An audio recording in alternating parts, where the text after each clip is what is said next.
1942, France occupée. 2 ans que l'armée allemande a marché sur Paris et que la France subit l'occupation allemande. Je vous partage aujourd'hui la visite et l'histoire d'un lieu de la Seconde Guerre mondiale qui est tombé dans l'oubli. Eh bien salut tout le monde, c'est Sloky. Aujourd'hui on se retrouve pour une toute nouvelle vidéo. Aujourd'hui on se retrouve pour un format un petit peu spécial. Aujourd'hui on va pas simplement faire un simple urbex, mais aujourd'hui on va aussi mêler un petit peu d'histoire à tout ça, parce que le lieu où je me situe actuellement a une histoire un peu particulière et a servi pour un peu un côté sombre de la France. Alors quand je dis côté sombre, je ne parle pas de trafic ou autre, je parle plutôt de guerre. Et quand je parle de guerre, je parle de la Seconde Guerre mondiale en fait. L'édifice sur lequel je suis là, enfin devant lequel je suis, a été tout simplement utilisé par l'armée allemande durant l'occupation pour des entraînements d'aviation. La Luftwaffe, composante aérienne de la Wehrmacht, créée en 1935 et est déclarée comme l'armée de l'air la plus puissante en 1939. Cette armée étant composée de pas moins de 4000 avions, elle a donc besoin de beaucoup de pilotes et donc d'en former énormément à la fois sur le plan théorique et le plan technique. Pour cela, de nombreuses infrastructures vont être construites afin de permettre aux pilotes de s'entraîner au maniement des avions. Et le bâtiment que je vous présente aujourd'hui en fait partie. Donc je sais pas si vous voyez vraiment bien parce que pour le moment on est un peu proche, mais derrière moi il y a un énorme hangar en fait, un espèce de dôme. Et ce dôme servait à l'armée allemande tout simplement pour faire des entraînements d'aviation. Il était aussi prévu pour être dissimulé des armées alliées, pour éviter justement qu'ils voient ces entraînements, parce qu'en fait on est sur le territoire français, donc tout simplement il fallait qu'il reste discret. Alors comme vous pouvez le voir en fait au-dessus, là, il y a de l'herbe. C'est un toit végétalisé tout simplement pour que du ciel, on ne remarque même pas qu'il y a un dôme énorme comme ça.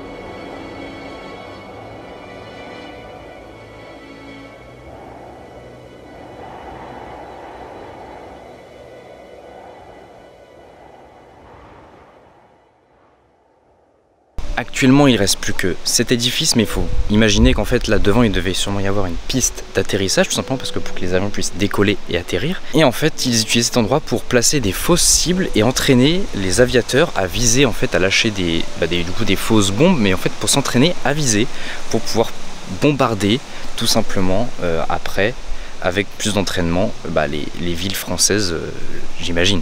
Et donc vraiment comme ce édifice, il reste ce dôme qui est énorme. Et comme vous pouvez voir, il est vraiment énorme parce que regardez tout ce qu'il y a derrière là, c'est vraiment très très grand. On est sur un édifice qui fait 10 mètres de haut par facile 50 de large.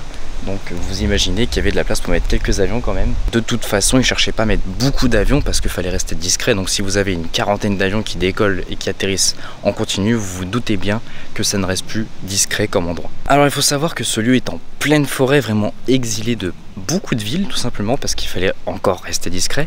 Et il faut savoir qu'à l'époque, pendant du coup l'occupation allemande, les villages voisinants, donc qui sont quand même à quelques bonnes minutes de marche, n'avaient pas le droit de venir ici en fait. L'armée allemande leur interdisait tout simplement de pénétrer dans cette forêt qui est très grande pour justement ne pas découvrir qu'est-ce qui se faisait ici, qu'est-ce qui se cachait. Mais les villages sinon ne savaient vraiment pas qu'est-ce qui s'y passait, hormis entendre des avions, à quoi ça servait, pourquoi il y avait des avions qui venaient ici, ils ne savaient pas vraiment parce que ils n'avaient tout simplement pas le droit d'y pénétrer. Bon du coup là vous pouvez voir vraiment la grandeur, hein. Si on regarde là-haut, c'est très très très haut.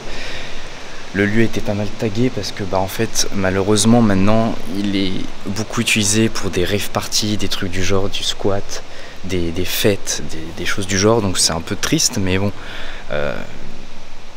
les gens l'utilisent pour ça maintenant, malheureusement c'est pour ça que vous voyez des gros tas de déchets ici, etc. Là on a une carcasse de voiture abandonnée. Moi je trouve ça plutôt sympathique de vous emmener sur ce genre de lieu parce que en fait c'est des lieux qui sont oubliés malheureusement parce que les gens ont voulu que ça tombe dans l'oubli, je pense, parce que c'est pas une période de la France qui était très glorieuse. Effectivement, on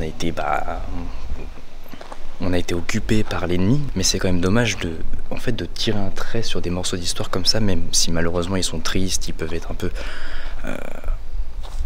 un peu noir, un peu sombre, mais c'est quand même dommage de franchement perdre ça et en fait de perdre l'histoire parce que beaucoup de gens en fait j'imagine vivent très proche d'ici et ne savent même pas que ça existe. Alors regardez, si on prend un peu plus de recul, là je commence quand même à être pas mal loin et on le voit même pas encore dans mon champ de ma caméra.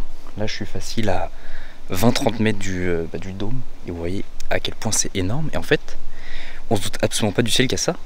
C'est énorme et à la fois c'est tellement bien caché qu'on ne voit rien du tout. Je sais pas si vous vous rendez compte à quel point je suis minuscule par rapport à la structure, regardez.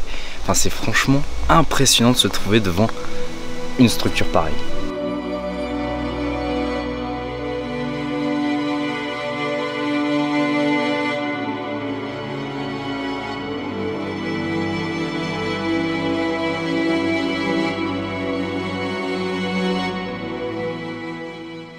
Du coup, si vous regardez, ça fait une sacrée hauteur. Hein.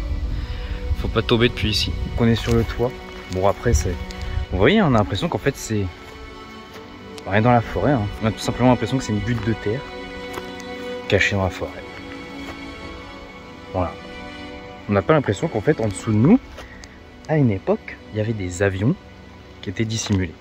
Et bien voilà les amis, c'est ici que s'arrête cette vidéo mi-urbex, mi-histoire. J'espère que ça vous aura quand même plu, même si l'histoire n'est pas très longue. En fait, c'est quand même cool de vous raconter cette histoire. Si ce genre de contenu, de format vous plaît, que vous aimeriez plus que j'aille sur des lieux historiques, abandonnés ou vraiment en fait perdus, que l'histoire se perd, n'hésitez pas à me le dire parce que j'ai encore des lieux de ce genre en réserve. Et si franchement ça vous plaît, tout simplement on continuera ce format. Et voilà quoi. Donc, oula, j'ai cru voir quelqu'un, mais non, pas du tout, c'est une fougère qui bouge.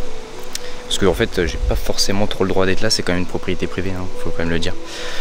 Donc voilà les amis, n'hésitez pas à liker, partager, vous abonner si ça vous a plu. Et on se retrouve très prochainement pour de nouvelles aventures. C'était Sloky, et peace.